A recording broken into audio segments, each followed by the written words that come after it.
de núcleo, porque con la misma, con un flujo menor, una densidad de flujo menor, no, bueno, una densidad de flujo menor, no, con un flujo menor, que sería la integral de esta densidad de flujo aquí en la superficie, yo puedo obtener el mismo nivel de tensión. ¿Qué puedo hacer entonces? Puedo, fíjense, si yo cambio de 60 Hz a ahora una señal que tenga, por ejemplo, 400 Hz, yo puedo reducir el tamaño del núcleo, hacerlo más delgadito, porque como ahora está cambiando más rápido esta densidad de flujo, requiero menos para poder tener el mismo campo eléctrico inducido. Entonces esta propiedad se aprovecha mucho porque, por ejemplo, no sé si han escuchado ustedes o saben a qué frecuencia operan, por ejemplo, las señales la corriente alterna en los barcos, por ejemplo. En los barcos, como son sistemas aislados, muchos no operan a 60, bueno, muchos de ellos, no les voy a decir que todos, pero muchos no operan a 60 Hz, operan a frecuencias mayores. Típicamente andan en lo típico es 400 Hz, muchachos. O algunos aviones, por ejemplo, algunos aviones también que tienen la necesidad de tener circuitos eléctricos o incluso transformadores, motores dentro de su sistema, pueden estar operando a 400 Hz. ¿Por qué 400 Hz? Porque eso les permite reducir los diámetros de, por ejemplo, los núcleos de los transformadores o los tamaños de los motores.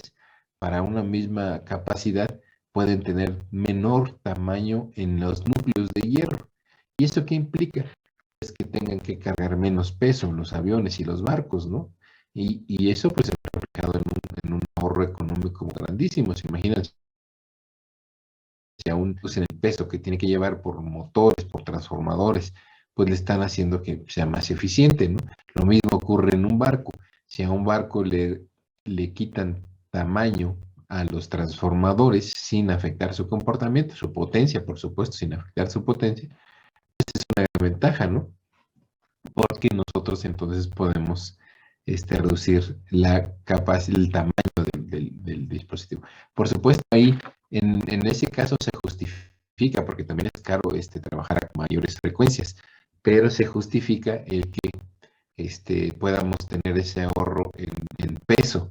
A lo mejor ya si no es, por ejemplo, en un sistema normal, en un sistema eléctrico que está en tierra, pues ahí no nos importa, ahí si le ponemos 60 Hz, el ahorro que podemos tener en material, no es importante, pero no como para que defina que el diseño lo tengamos que hacer a 400 Hz. Entonces, solo es en sistemas independientes donde el tamaño del peso de los elementos que estamos instalando, pues es importante, ¿no? Ahí sí hay un ahorro importante.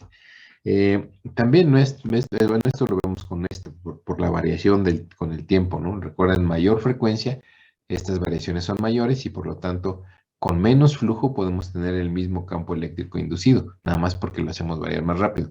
Recuerden, hace un tiempo nosotros, en nuestro país, había un sistema eléctrico dividido, o sea, había secciones, ¿no? Ahora nosotros tenemos el sistema eléctrico nacional, que es un interconectado de todas las fuentes de generación, las cargas, todas están interconectadas en lo que nosotros conocemos como el sistema eléctrico nacional.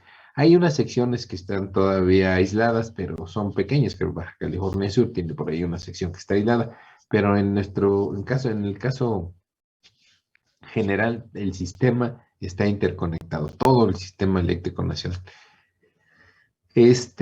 O todas las instalaciones eléctricas en el territorio nacional, ¿no? Entonces, hay una cuestión interesante es que antes, o sea, cuando se comenzó a generar el sistema eléctrico nacional, había secciones que operaban a 60 Hz y otras operaban a 50 Hz. Recuerden que en Europa se trabaja con 50 Hz, en América, en Estados Unidos, 60 Hz.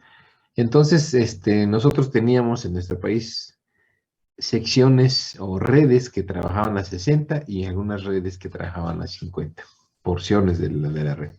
Entonces, había la necesidad de decidir se tenía que interconectar la red, ¿no? Pero no podíamos interconectarlas a diferente frecuencia, tenían que trabajar a la misma frecuencia, no pueden operar a diferente frecuencia un sistema interconectado, no tiene que ser la misma frecuencia, la frecuencia síncrona.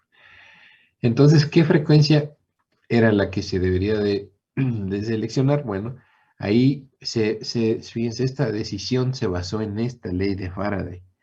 ¿Por qué? Porque miren, decían lo siguiente: los equipos que trabajan a 50 Hz requieren mayor dimensión de núcleo, ¿sí? Por ejemplo, los transformadores. ¿Por qué? Porque las variaciones con respecto al tiempo de la densidad de flujo son menores, cambia más lentamente la corriente o la tensión, la forma de onda cambia más lentamente que las señales de 60 Hz. Si yo trabajo a 60 Hz, los núcleos de mis transformadores, por ejemplo, son más delgaditos, no más de menor sección transversal, porque varía un poco más rápido, ¿sí ven? Varía más rápido el flujo con respecto al tiempo a 60 Hz que a 50. Entonces, los núcleos de los transformadores a 60 Hz eran más de secciones transversales menores que los de 50 Hz. Entonces, si yo quería pasar todo de 50 a 60, vean que el problema iba a ser que los núcleos de 60 no iban a ser capaces de transmitir o de conducir este flujo porque eran más delgaditos. En cambio, si yo pasaba lo que tenía 50, lo pasaba a 60, no había problema porque estos núcleos estaban sobredimensionados, podían operar sin problema a 60 Hz. Es decir, estos núcleos de 50 Hz o los que operaban a 50 Hz tenían más sección transversal del núcleo o de hierro, ¿no? Entonces estaban sobrados para operar a 60, pero no los de 60 no estaban sobrados, al contrario, estaban limitados para operar a 50. Entonces por eso se decidió, entre otras decisiones, ¿no? Pero esta fue una justificación, el que nosotros optáramos por trabajar a 60 Hz. Entonces, esa condición, pues aquí la vemos, muchachos, por este cambio, ¿no? La ley de Faraday nos dice varias cosas interesantes. No es nada más una ecuación ahí de que, les digo, nada más, hay que aprenderlo así como está escrita y no entender qué es lo que nos dice, pues así se nos olvida, ¿no? Pero si ustedes entienden el significado físico de estos términos, pues es más fácil que la vuelvan a escribir. Recuerden, por ejemplo, yo les diré, pues recuerden siempre que cuando hay un flujo magnético variante en el tiempo, existe un campo eléctrico inducido que es rotacional o que tiende a girar. Entonces, para que incluyan la variación en el tiempo, pues recuerden, tiene que ser la derivada con respecto al tiempo, ¿no? De esa manera aseguran que este término tiene que estar variando en el tiempo. Y el rotacional del campo eléctrico, bueno, saben si es rotatorio, se genera trayectorias circulares, pues tiene que ser el rotacional del campo eléctrico. Y luego recuerden que el fenómeno que se produce se opone al que lo está generando, y eso es el signo que se conoce como la ley de Lenz. Y con eso ya van a ver que se van a aprender esta ley de Faraday. Que, por ejemplo, ahí en el examen a lo mejor yo les pido que me den la interpretación de esta ley, porque esta es bien importante, ¿no? La ley de Faraday para el curso. Vamos rápido con las otras dos ecuaciones de Maxwell, que son la ley de Gauss para campos eléctricos y la ley de Gauss para campos magnéticos. Entonces, rápido vamos a ver, ¿qué nos dice la divergencia? Bueno, la divergencia, recuerden que es el flujo que se genera en un punto, ¿no? Rho es la carga volumétrica que puede existir en el espacio donde estamos analizando. Entonces, ya vimos que cuando esta es la ley de Gauss que ya habíamos visto anteriormente también. Cuando existe carga espacial en un punto en el espacio, se va a generar un campo eléctrico o una densidad de campo eléctrico que sale de ese punto como un flujo, ¿están de acuerdo? Como un flujo eléctrico. Y entonces vean, si yo aquí tengo un espacio, un espacio vectorial o un espacio en este caso carga, una carga, un espacio donde puede existir carga, si a un punto de ese espacio, este punto que está aquí, que bueno, es un punto así muy grande, lo estoy poniendo muy grande, le saco la divergencia a este punto. Si yo encuentro que la divergencia es diferente de cero, al aplicarla a este punto, aquí le saco la divergencia a este punto, muchachos, recuerden. Y si yo encuentro que es diferente de cero, quiere decir que en este punto, ¿qué está ocurriendo? Pues que hay una carga, muchachos, ¿sí están de acuerdo? Si es positiva, quiere decir que hay un flujo saliendo. Si la divergencia es positiva, quiere decir que hay un flujo saliendo porque la carga que está aquí es positiva. Porque la carga positiva genera líneas de flujo que salen. Recuerden que siempre va de más a menos las líneas de campo en una carga, ¿no? De una carga a otra. ¿Qué pasa si las líneas están entrando? Las líneas de campo están entrando y por lo tanto al sacar la divergencia me sale un número negativo. Ah, quiere decir que en este punto hay una carga eléctrica negativa, ¿están de acuerdo? ¿Cuál es la otra posibilidad? Que al sacar la divergencia, ni que sea cero, ¿no? La divergencia sea cero. ¿Qué implica entonces que la divergencia sea cero? Ah, pues que al menos en este punto, lo que estoy viendo es que ni se genera ni se consume campo eléctrico o líneas de campo eléctrico o de densidad de campo eléctrico. Que no hay un flujo ni entrando ni saliendo de este punto.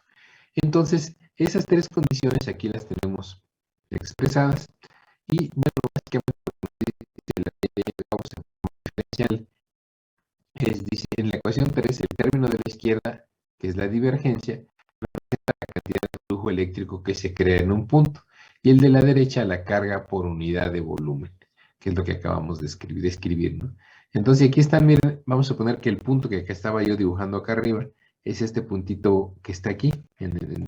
Déjame poner mi pointer. Es este puntito, ¿no? Y aquí está el punto, miren, al que le voy a sacar la divergencia.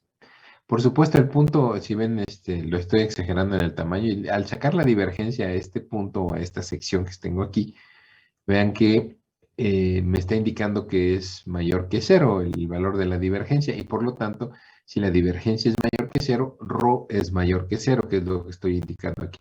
¿Qué quiere decir? Que en ese punto hay una carga, muchachos, que está generando flujo eléctrico que está saliendo, ¿sí están de acuerdo? Mientras que en este ejemplo de acá, vean que el caso es el contrario. Hay una carga eléctrica, pero negativa. Por lo tanto, las líneas de flujo eléctrico, de densidad de flujo eléctrico, están entrando, ¿sí lo ven? Entonces, existe la divergencia, pero es negativa, lo cual me indica que la carga que tenemos adentro de este punto o en este punto es negativa, muchachos. Puede pasar, miren, no estoy diciendo que el flujo, que el campo magnético eléctrico o la densidad de campo eléctrico que pasa por ese punto sea cero. Por ejemplo, vean, en este caso hay líneas de campo eléctrico o de densidad de campo eléctrico que pasan por ahí, ¿sí están de acuerdo? Pero ¿qué pasa cuando entran? Si ven, entran por aquí abajo, salen por arriba, ¿no? Entonces, cuando yo haga la divergencia en este punto, el flujo neto es cero, porque las líneas que entran también salen, ¿sí están de acuerdo? Por lo tanto, la divergencia es cero y por lo tanto no existe carga en este punto. Pero eso no implica, les digo, no está implicando que no haya un campo aquí alrededor, ¿no? Sí existe un campo, una densidad de campo eléctrico, pero no es, este punto al menos, no es un punto donde se generen esas líneas ni donde se consuman. Entonces, esto es importante que también lo tengan claro. Por ejemplo, acá, miren, aquí hay un campo eléctrico rotacional o una densidad de campo eléctrico. Recuerden que yo les digo a veces campo eléctrico, pero recuerden que D y E están relacionados por la permitividad, entonces por eso son similares, ¿no? Son básicamente lo mismo, nada más están multiplicadas por una constante, que es la permitividad, y por eso a veces digo densidad de campo eléctrico o intensidad de campo eléctrico, pero recuerden que están relacionadas de esta manera a través de una constante que es epsilon, la permitividad relativa la permitividad del material, perdón. Entonces vean, aquí hay un campo eléctrico o densidad de campo eléctrico que es rotacional. A lo mejor es producida por quién, por un flujo magnético variante en el tiempo, de acuerdo a la ley de Faraday. Recuerden que nos dice que el campo eléctrico inducido es rotacional. Entonces seguramente este campo eléctrico que tenemos aquí es producido por un proceso de inducción una variación en el tiempo de la densidad del flujo magnético. Entonces, noten que las líneas son rotacionales, son cerradas en sí mismo, ¿no? Las líneas de campo eléctrico o de densidad de campo eléctrico. Entonces, cuando yo coloque un punto en cualquier punto un punto en cualquier posición, perdón, de estas trayectorias cerradas, lo que voy a encontrar siempre es que las líneas de campo entran y salen por el otro lado, ¿están de acuerdo? Del punto, indicándome que por lo tanto en este espacio vectorial o en este campo, la divergencia es cero siempre, en cualquier punto que yo lo ponga, la divergencia es cero. Por lo tanto, no existe carga puntual ahí, ¿no? No existe una carga que estuviera generando una fuente de campo.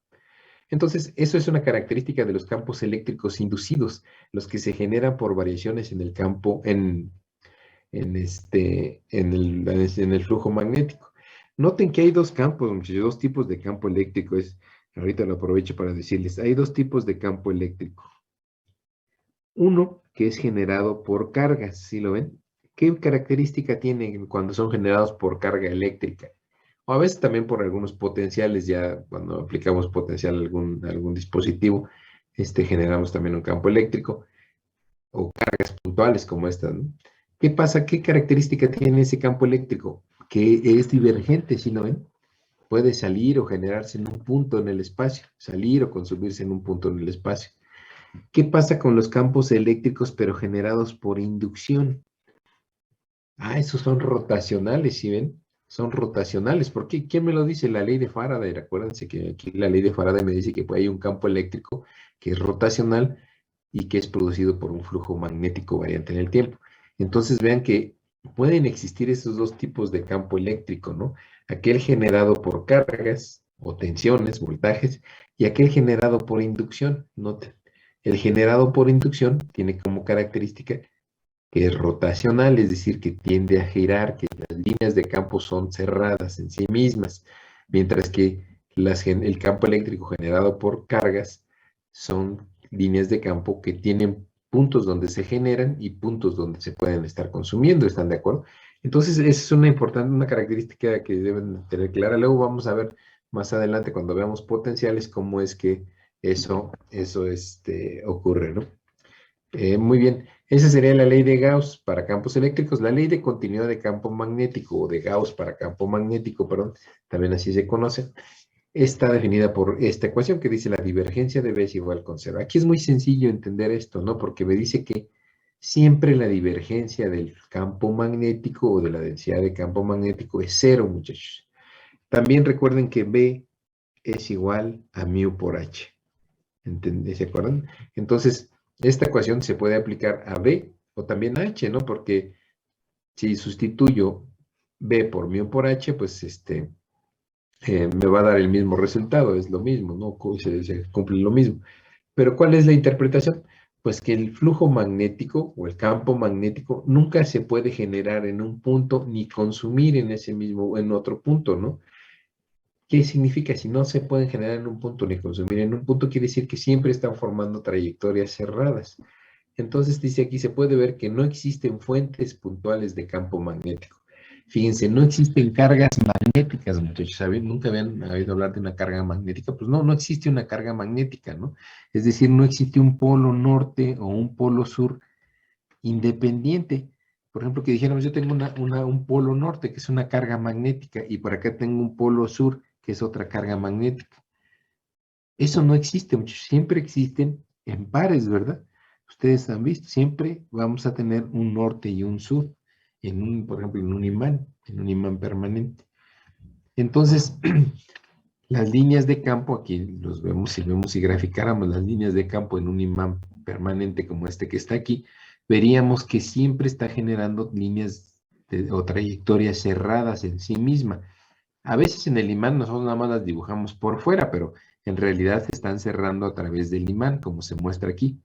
Entonces, ¿qué pasa cuando yo le quiero sacar la divergencia a este campo magnético, a esta densidad de campo magnético?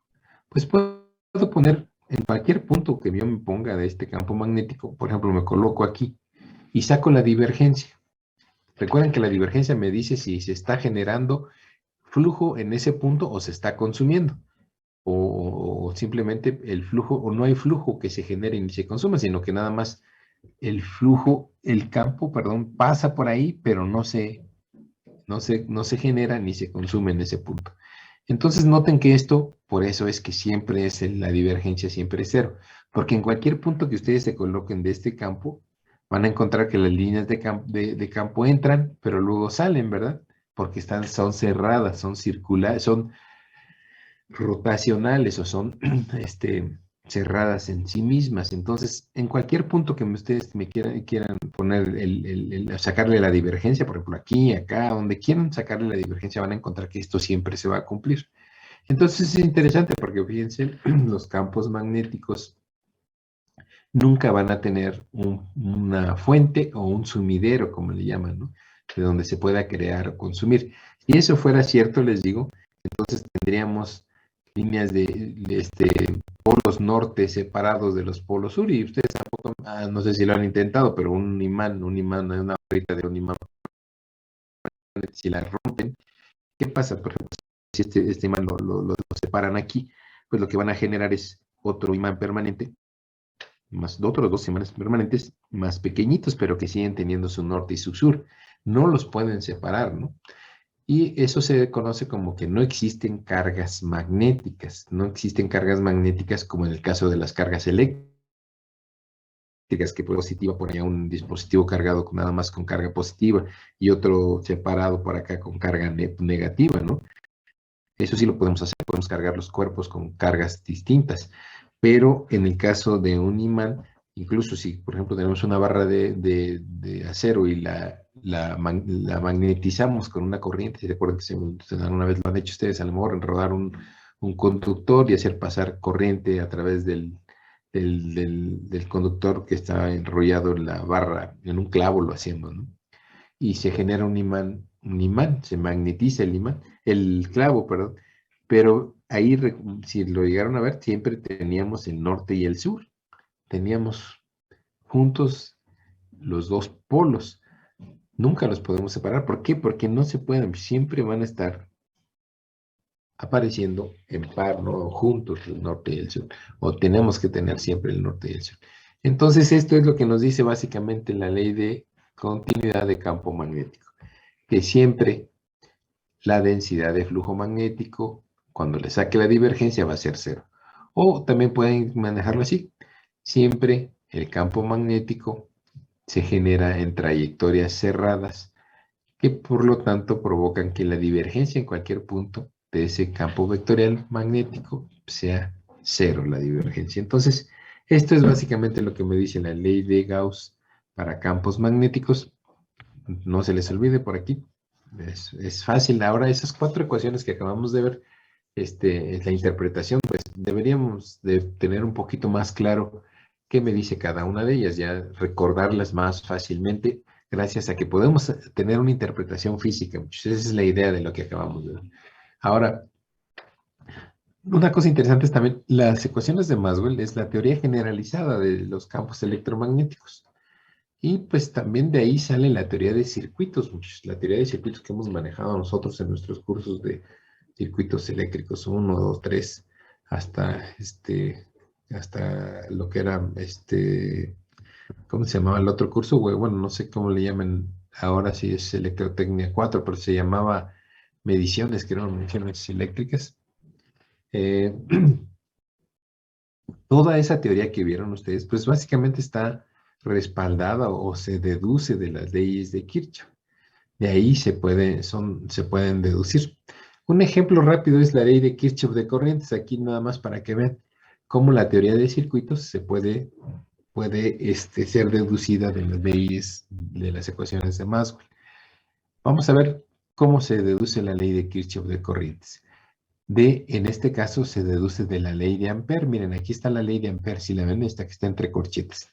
Entonces, lo que voy a hacer es a la ley de Ampère le saco la divergencia. ¿Sí están de acuerdo? Le saco la divergencia y encuentro entonces lo siguiente que me queda, la divergencia de lo que está aquí dentro es el rotacional de H, que es igual a J más la derivada con respecto al tiempo de la densidad de campo eléctrico. Entonces voy a quitar los corchetes y me quedaría del lado izquierdo la divergencia del rotacional de H. Del lado derecho, vean que me quedaría la divergencia de J más la derivada parcial con respecto al tiempo de la divergencia de T. Vean que es la diferencial D, por eso cambié. Aquí originalmente la divergencia debería estar fuera, pero como esta es una derivada espacial y esta es una derivada temporal, y además estoy considerando que no hay no le afecta ese cambio a la derivada, pues entonces meto la divergencia dentro de la derivada con respecto al tiempo, ¿no? Nada más vean esa condición que dice que tomé aquí en cuenta. Y entonces vamos a ver lo que está del lado izquierdo. Vean, permanece, pero vean que lo que está del lado derecho, yo les dejé una tarea hace poquito, ¿no?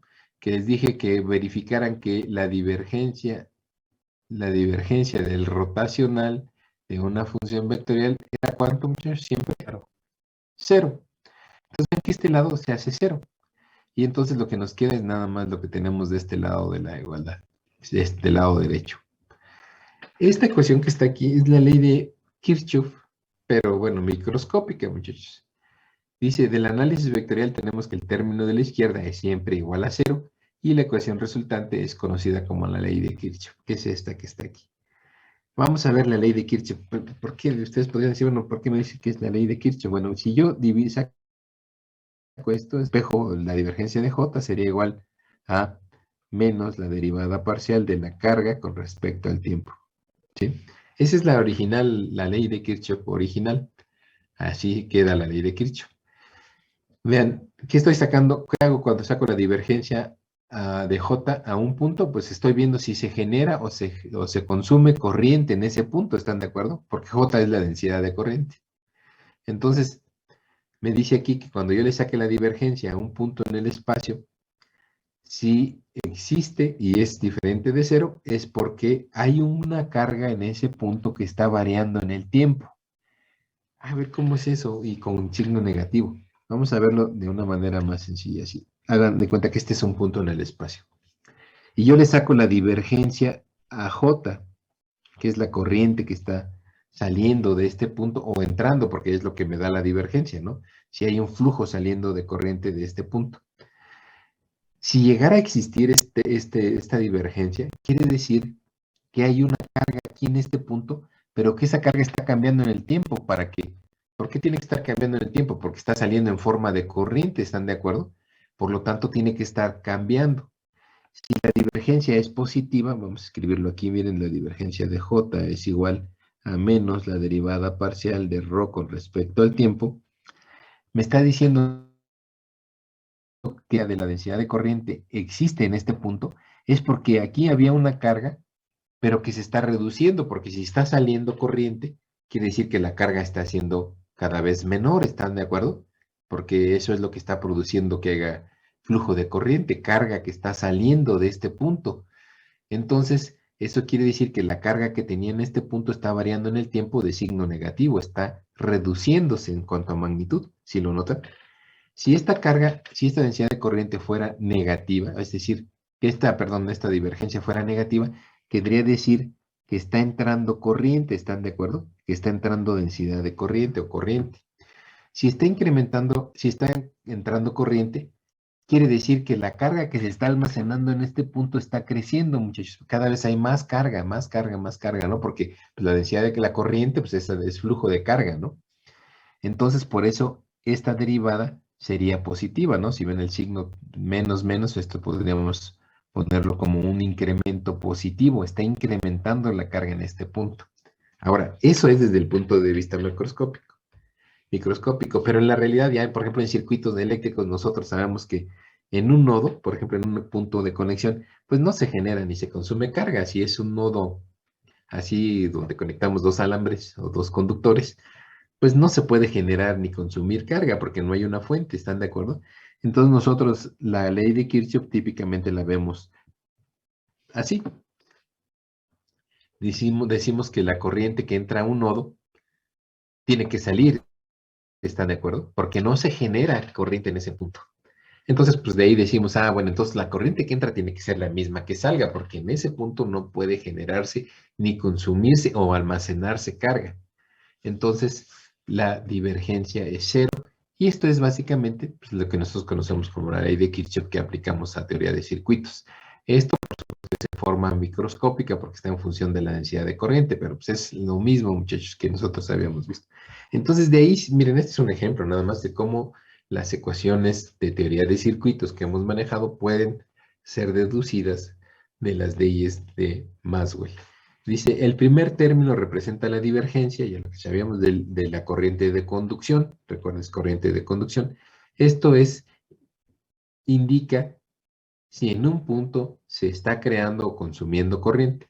El segundo término es la variación con respecto al tiempo de la densidad volumétrica de carga en ese punto. Entonces, dice, entonces la interpretación es que solo se crea o se consume corriente en un punto donde hay una carga que cambia en el tiempo y viceversa. De otra manera o de otra forma, la corriente solo circula a través de ese punto. Y nosotros en nuestros nodos que analizamos típicamente en circuitos, si no hay una fuente, esto es cero, ¿verdad? No hay carga almacenándose ni saliendo de ese punto. Por lo tanto, pues nos queda nada más la divergencia de J es igual con cero. Recuerden que divergencia es flujo, muchachos, flujo en un punto. Muy bien. Preguntas hasta aquí. Vamos a ahora a ver lo que sigue, que es vamos a ver las ecuaciones, estas ecuaciones de Maxwell que acá vimos en forma diferencial. Permítanme dónde están, aquí las tengo. Aquí están muchas, las ecuaciones de Maxwell en forma diferencial. Es importante verlas en forma diferencial porque fíjense que resolver las ecuaciones de Maxwell de esta manera es más fácil. Nosotros sabemos resolver ecuaciones diferenciales, ¿no? Y llevamos cursos incluso de resolución de ecuaciones diferenciales. Y llevamos un curso de cálculo vectorial donde nos enseñaron a trabajar con estos operadores. Entonces, fíjense, sabemos trabajar con ecuaciones diferenciales. Pero hay otra forma de representar estas ecuaciones, que es una forma integral. Esto lo podemos pasar a una forma integral.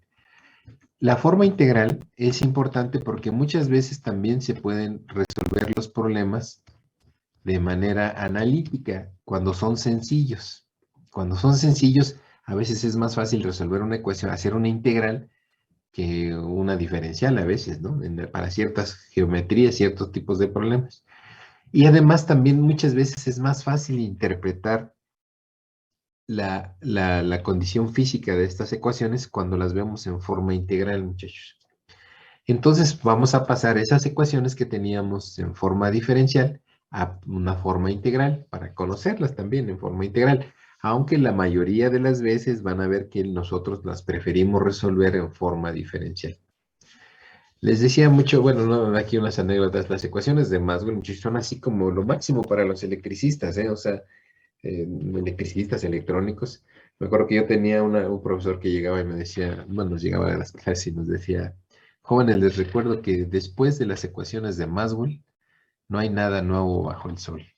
O sea, nos decía, las ecuaciones de Maxwell son lo máximo. Y de ahí, todo lo que quieramos entender o analizar, se deducen de esas ecuaciones, parten de esas ecuaciones, la de los motores, transformadores, líneas de transmisión, cualquier tipo de fenómeno que nosotros como ingenieros electricistas analicemos, parten de las ecuaciones de Maxwell.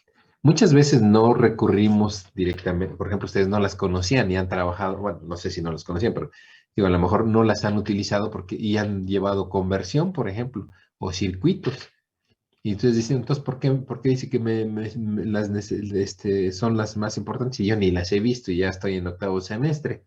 Ah, porque nosotros ya hemos trabajado en circuitos con una teoría que deduce de las ecuaciones de Maxwell o se viene de las ecuaciones de Maxwell. También cuando vimos transformadores y vimos circuitos equivalentes y de todo eso que hemos trabajado en transformadores, pues también a lo mejor no vimos las ecuaciones de Maxwell, a lo mejor sí nos dijeron, pero si no, nada más nos presentaron la ley de Faraday, pero esa ley de Faraday pues, es una de las ecuaciones de Maxwell.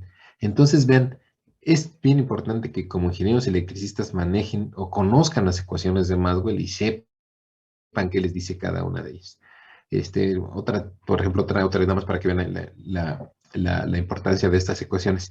Ahí hace algunos años, ya no recuerdo en qué año, en congresos de física o no sé, un instituto, un organismo de físicos, determinó que las ecuaciones más importantes de toda la historia de la física son las ecuaciones de Maxwell, ¿se imaginan? Para darle ese peso a las ecuaciones de Maxwell. Y luego ya, bueno, por ahí otras cuestiones, no sé si han visto por ahí en algunas playeras, ¿no?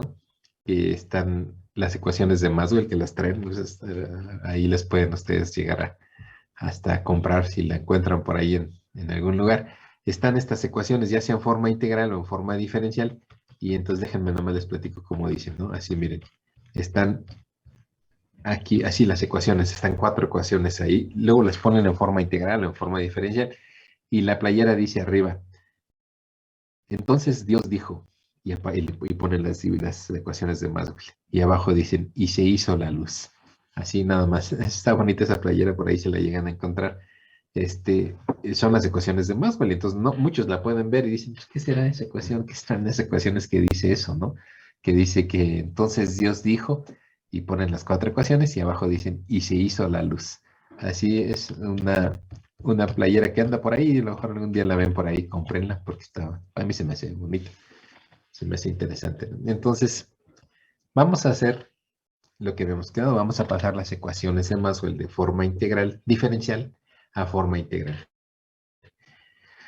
Dice, por aquí dice el texto, las ecuaciones de Maxwell en forma integral se pueden deducir a partir de la forma diferencial utilizando los teoremas de integrales vistos en el capítulo anterior o en la parte anterior. ¿Se acuerdan que vimos un teorema que era el teorema de Stokes y el teorema de Gauss, que les dije que los íbamos a utilizar? Bueno, aquí los vamos a utilizar. ¿Y cómo le hacemos? Bueno, vamos a hacer lo siguiente. Aquí tenemos la ecuación de Ampère originalmente en forma diferencial. Vamos a sacarle una integral, o vamos a integrar en esta ecuación de Ampère en ambos lados. Vamos a hacer una integral de superficie, vean. Entonces, hago una integral de superficie del rotacional de H. Entonces, como es una integral de superficie, pues es integral de A en punto de A, no de la función en punto de A. Y hago una integral de superficie a cada término del lado izquierdo, del lado derecho, perdón, que es la corriente de conducción y la corriente de desplazamiento. Noten también aquí cómo cambié el orden de la diferencial, es decir, y de la integral. Metí la integral adentro de la derivada. Se puede, ¿no? Porque son diferentes. Estas son espaciales y estas son temporales. Entonces hice ese cambio aquí. Pero vean ahora, también lo mismo voy a hacer con la ley de Faraday. Voy a sacar la integral en ambos lados de la igualdad y queda lo que está aquí. ¿Sí están de acuerdo? Tenemos estas dos ecuaciones donde sacamos la integral de superficie a ambos lados de las ecuaciones de Ampère y de Maxwell. Para las leyes de Gauss, que son, no, las ecuaciones de Gauss, perdón, que son la de campo eléctrico y la de campo magnético, que recuerden que son la divergencia de D es igual a ρ y la divergencia de B es igual siempre con 0, voy a hacer una integral, pero de volumen, en ambos lados de la igualdad, si están de acuerdo, entonces sería ahora la integral de volumen de la divergencia de D en dB es igual a la integral de volumen de ρ en dB. Para la segunda ecuación sería la integral de volumen de la divergencia de B en dB es igual con 0, porque es del lado izquierdo siempre, derecho siempre es 0. Muy bien. Vean una cosa importante aquí. Esta es la integral de superficie de un rotacional. Esto que yo estoy teniendo aquí, o esto que tengo aquí, nosotros ya habíamos visto cómo esas integrales de superficie de un rotacional las podía cambiar por una integral de línea con el teorema que nosotros vimos del teorema de Stokes. No sé si se acuerdan de Stokes, creo que sí se escribe. Y estas integrales de volumen de la divergencia las podíamos cambiar por una integral de superficie cerrada. Este es el teorema de Gauss. El teorema de Gauss. Entonces voy a aprovechar esos dos teoremas para cambiar estas integrales que se ven feas, integrales del rotacional e integrales de volumen de la divergencia. Las voy a cambiar por algo más sencillo, que son integrales de este contorno e integrales de superficie, por estos dos teoremas que les acabo de escribir ahí. Entonces, eso es lo que viene aquí. Dice, primero, a las primeras dos ecuaciones les voy a aplicar el teorema de Stokes, que me permite a mí cambiar las integrales de superficie del rotacional por integrales de contorno de la función. Fíjense, noten cómo esta integral que yo tenía aquí del rotacional de h en dA, producto punto de h, vean cómo la estoy cambiando por la integral de superficie de contorno cerrado de h. Bueno, ya no se ve tan fea, ya nada más es una integral de contorno cerrado de h en dl.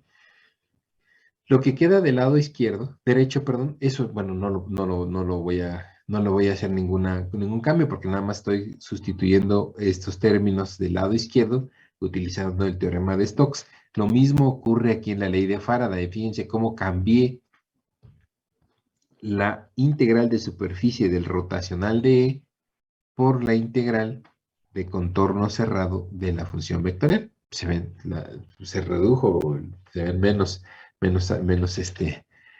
feas, ¿no? Esas ecuaciones, esas integrales, porque ya no son integrales del rotacional, ya son integrales únicamente de contorno.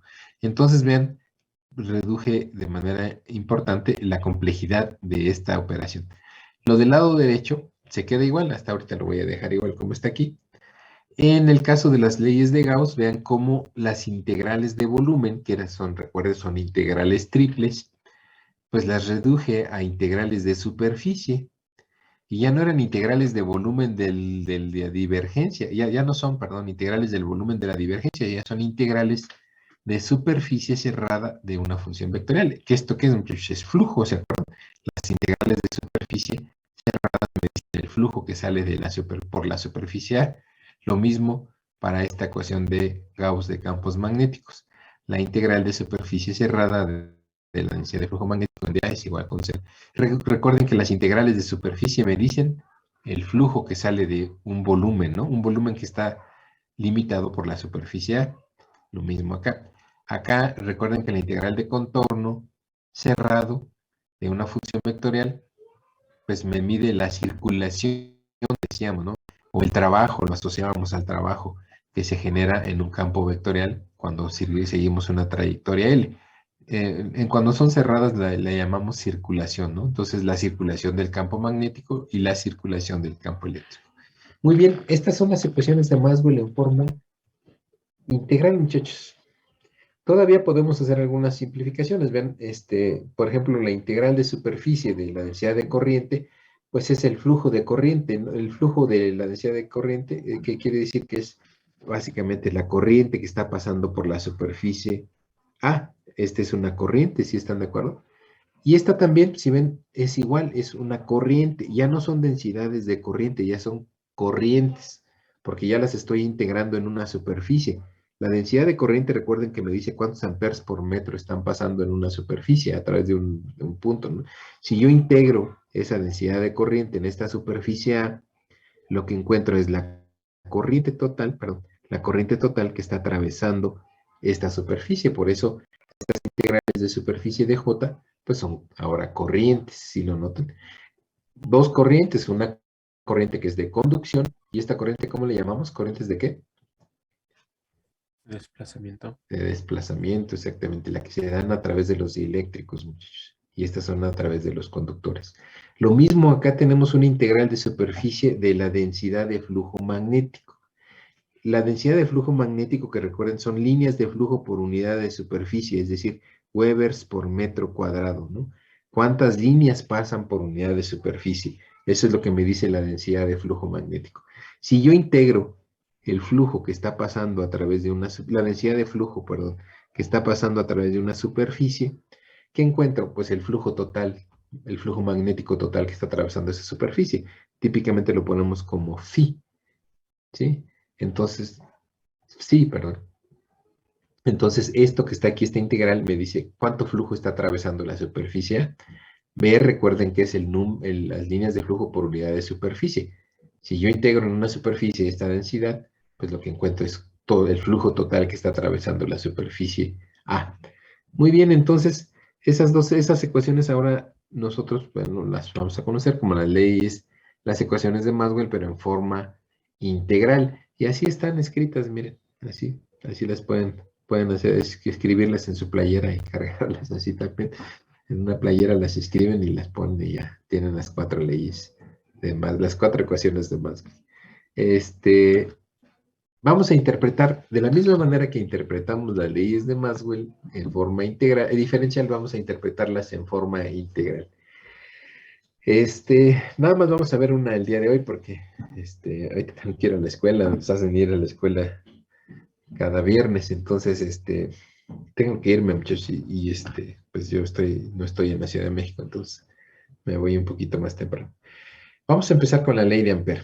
Ya vimos entonces que la ley de Ampère en forma integral tiene esta forma, ¿están de acuerdo? Y ya les comenté, bueno, este término de aquí es corriente de conducción y este término de acá es corriente de desplazamiento. Incluso le ponemos una D y una C para identificar cuál es la de conducción y cuál es la de desplazamiento. Entonces, aquí están, ¿no?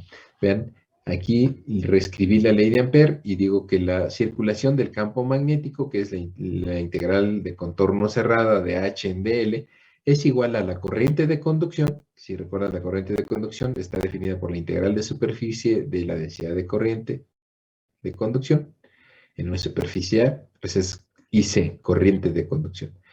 Más la corriente de desplazamiento es lo que tenemos aquí, la corriente de desplazamiento, que es la derivada con respecto al tiempo de la densidad de campo eléctrico en una superficie A, en producto punto de A, y es igual a la corriente de desplazamiento. Bueno, estas son dos corrientes, ¿no? Son dos corrientes que nosotros las definimos como la corriente neta encerrada. ¿Encerrada en dónde, muchachos? ¿Encerrada en dónde? ¿Por qué le pongo encerrada? Porque es la corriente encerrada por la trayectoria L, que es una trayectoria cerrada. ¿Sí lo ven? Esta trayectoria L, en esta integral, tiene que ser una trayectoria cerrada. Por definición, que estamos viendo ahí, de corriente cerrada. Es una trayectoria cerrada. Toda, ¿qué dirección tiene? Como la que sea, ¿no? Es una trayectoria nada más. Tengo que hacer cerrada. Es decir, forma un loop para tener esa condición que la especificación tiene tiene que ser una trayectoria cerrada. Y lo que estoy diciendo es cuando yo hago la integral de contorno de esta trayectoria de H, si están de acuerdo, integro H un vector que vuelve una función vectora que voy a integrar sobre este contorno, que es lo que estoy haciendo aquí de la izquierda. Al integrarla, lo que uno va a decir, lo que voy a encontrar es que la corriente está pasando por este loop a través de este cuánta corriente encierra esta trayectoria cerrada. Puede ser porque un punto de mínimo, por eso la corriente y que puede ser corriente de conducción, es decir, a través de un conductor, puede ser corriente de desplazamiento, por ejemplo, el aire, la corriente de desplazamiento. Entonces, esto es lo que me dice el de Ampère, forma integral, si como forma integral es un poquito más fácil de entender, bueno, más sencillo de entenderlo, y lo que nos dice es lo siguiente, que una corriente de flujo eléctrico cambia en el tiempo que pasa por una superficie. ¿Cuál superficie? Pues una superficie que genera la trayectoria ANN, que es esta superficie.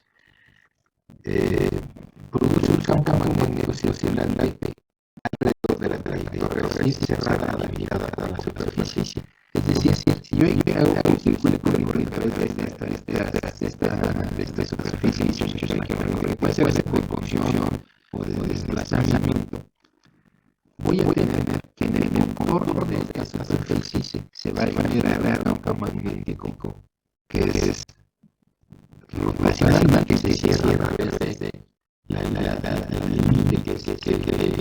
que define esa superficie.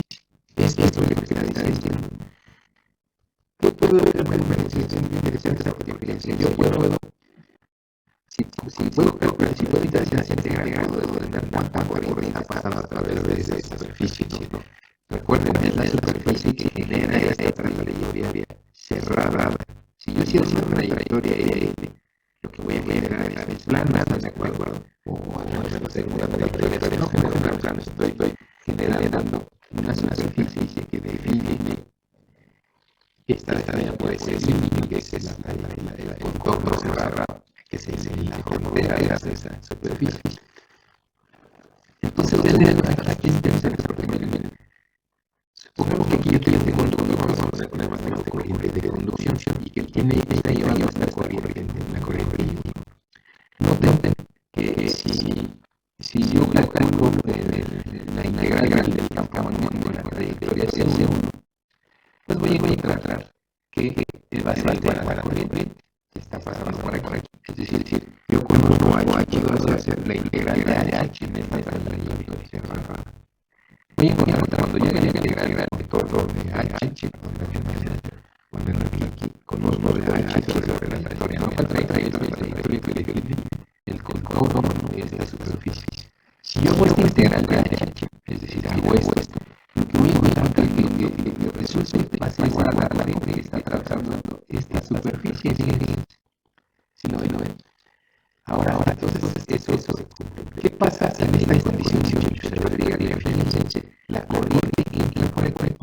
regresa a la misma superficie. Entonces, cuando yo le agregue en este contorno que yo le elegí, ¿cuánto creen que valga la integral del contorno cerrado de HL o la circulación del campo magnético de esta trayectoria? ¿Cuánto creen que valga? Pero cero, aquí lo puse en la integral, la corriente vale cero. ¿Por qué vale cero la corriente? Porque pasa en la dirección y regresa por esa misma superficie, pero con sentido contrario. La corriente encerrada aquí sería este número de 10 amperes menos 10 amperes en la dirección contraria. Entonces la corriente neta está atravesando esa superficie cero. Si la corriente neta está atravesando esa superficie cero, entonces la integral de H, cuando yo la saque en la trayectoria cerrada, también tiene que dar cero. Si estás de acuerdo, tiene que dar cero.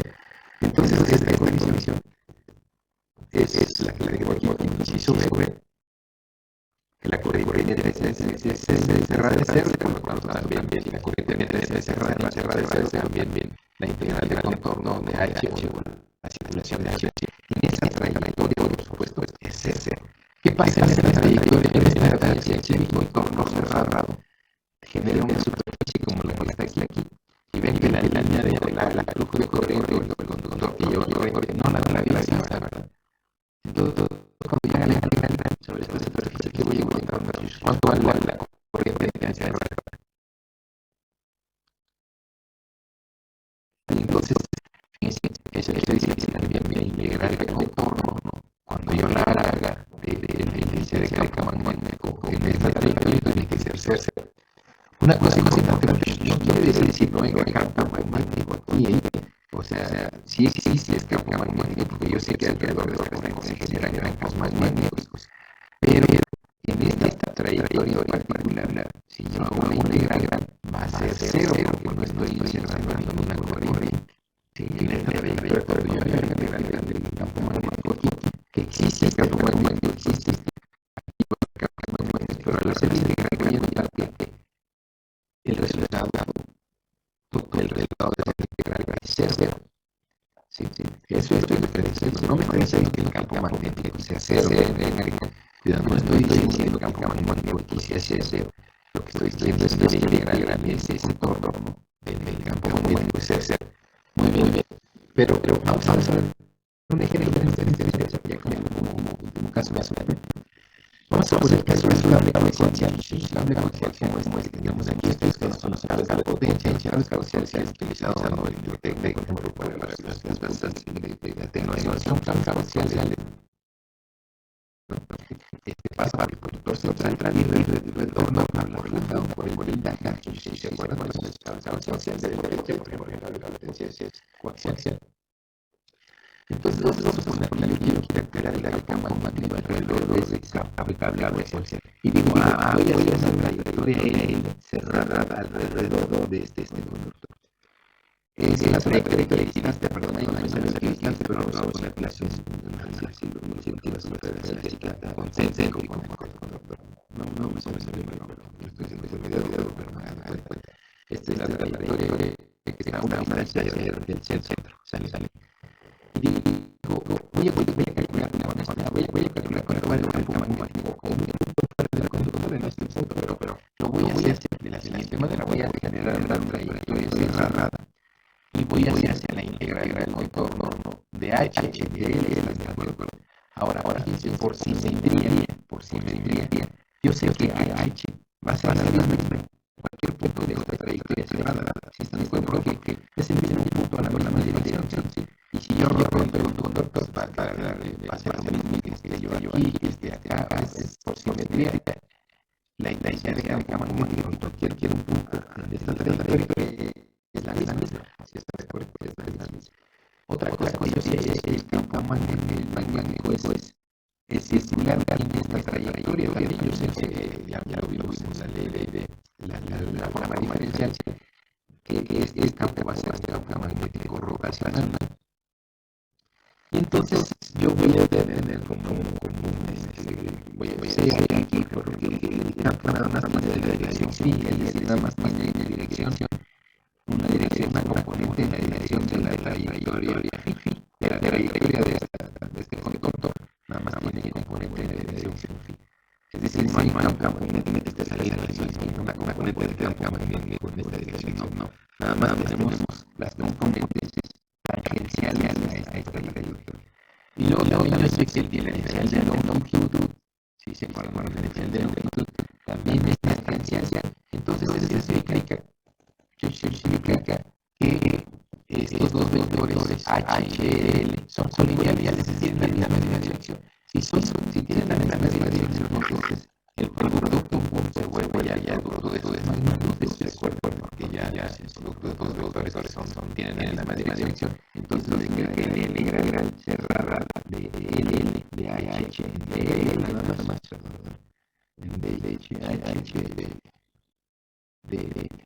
ya no es el producto por la conexión que tienen la misma dirección. Y es igual a la corriente de fíjense como H no depende de la posición en la trayectoria. ¿Están de acuerdo? Porque si es simetría y el mismo valor, no puedo sacar del integral porque no depende de la posición en L, es una constante H. Entonces, me quedaría H multiplica la integral con contorno cerrado de L. Y esto es igual a la corriente en cerrada. ¿Sí están de acuerdo? Muy bien, la integral de L, esta es una circunferencia en su factor la integral de contorno de esta circunferencia de esta trayectoria. Pues el perímetro de este círculo, ¿verdad? ¿Cuánto vale el perímetro de un círculo por radio R? 2 por R. Entonces la integral de 2 por R. Y esto es igual a la corriente cerrada. De aquí les dejo H. Y entonces es cierto que H a la distancia de R está dada la corriente entre 2 por R. Bien. ¿Cuánto vale H entonces fuera de contorno, muchachos? ¿Cuánto vale la corriente de esta cerrada, muchachos? En este caso, si estoy leyendo la corriente va por el contorno y regresa a la punta. ¿Cuánto vale la corriente? 0. Entonces, ¿cuánto vale un campo magnético fuera del conductor? 0. Esa es una de las cuestiones. Afuera no hay un campo magnético. No puede existir campo magnético por esta condición. Eso no ocurre, por ejemplo, con las líneas aéreas, las que tenemos así postes. Ahí sí, la corriente nada más es el conductor sobre un campo. Ahí sí, la campo magnético alrededor del conductor. Digamos aquí, así alrededor, lo estamos abajo del campo del cable. Pues estarían un campo magnético, no hay esa extensión porque el campo magnético no sale del campo del cable coaxial. Entonces es interesante porque por eso a veces nosotros utilizamos cargas coaxiales para que no haya interferencia, porque si dejáramos salir un campo magnético y hubiera cable acá, este campo magnético si es variante en el tiempo va a ir por también en el otro cable está de acuerdo por la ley de Faraday. El efecto de transforma y la inducción de un conductor que vaya y se dice tal vez de este. Le vayan a inducir corrientes y eso se llama interferencia magnética, porque no es un cambio de sonido, de señales. Le va a meter una corriente que va también se va a reducir como un ruido, muchachos. Entonces, esta es la diferencia que hago. Cargas coaxiales, por los cables de televisión, los cables teléfonos coaxiales. Entonces, esa condición es bien importante por la cual usamos cables coaxiales, porque no dejan de salir campo magnético del motor, pero además más bien otra cosa interesante, no deja ir el campo magnético. ¿Por qué no deja ir el campo magnético? Supongamos que el cable es un campo magnético variante en el tiempo. Sí. ¿Qué va a pasar con la maíz? Es una corriente que es de acuerdo que va a girar, supongamos en esa dirección. Pero luego que la corriente, esa corriente también se va a inducir en el conductor central, pero se lo induce con la misma dirección por el campo magnético. Vamos a ver, pues, es este caso.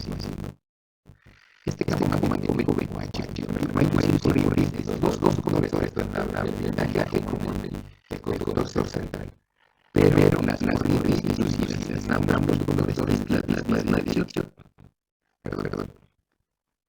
La misma dirección, esta dirección y esta dirección que aquí adentro. Pero hay que cambiar porque el está cerrado por arriba, que es el retorno. Vean que estas dos corrientes que van a pasar ahí. ¿Qué pasa con esas dos corrientes? Si tienen la misma dirección que estoy marcando ahí. Se suman o se restan.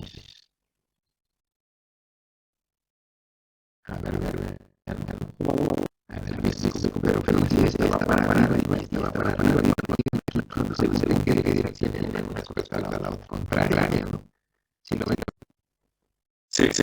Entonces, ¿qué es una suma respuesta? Pues al ser de dirección contraria, se realizaría. Se restan, y como se supone que son prácticamente las mismas que los se diseñan de manera que estos tengan la misma corriente inducida, se van a restar. Entonces, vean, ya no hay corrientes inducidas por campos externos, porque esto produce que se resten. Entonces, la estabilidad evita el ruido electromagnético aplicable. Por eso es que se encarga para el señales de ruido, para sonido, señales de información, pero mejor es ver cables que reales para que no entre y salga la diferencia y no contamina todo. Porque la idea para la edición siempre que tengas cosas muy variables en el tiempo, corrientes, que es decir, hablando cuando variables en el tiempo, campos magnéticos, variables en el tiempo. Y así es los campos magnéticos variables en el tiempo generan corrientes inducidas en lo que sea, los cables tengamos por ahí cerca. Entonces eso es la diferencia. ¿Cómo lo evito? Pues con cables parciales. ¿Qué tal yo le evito al 100%? No siempre. Todo depende del diseño del cable. Hay veces los blindajes tienen que ser muy especiales para probar las frecuencias, ¿no? Entonces, pero sí se reduce de manera importante el campo magnético. Por eso pasa una línea de cables coaxiales subterráneos. Pues se supone que no están expuestos a campos magnéticos ni eléctricos, pero se pasan a una línea aérea y sí. Entonces, hay que observar para la próxima clase. El día lunes, lo estamos viendo. Va a ser todavía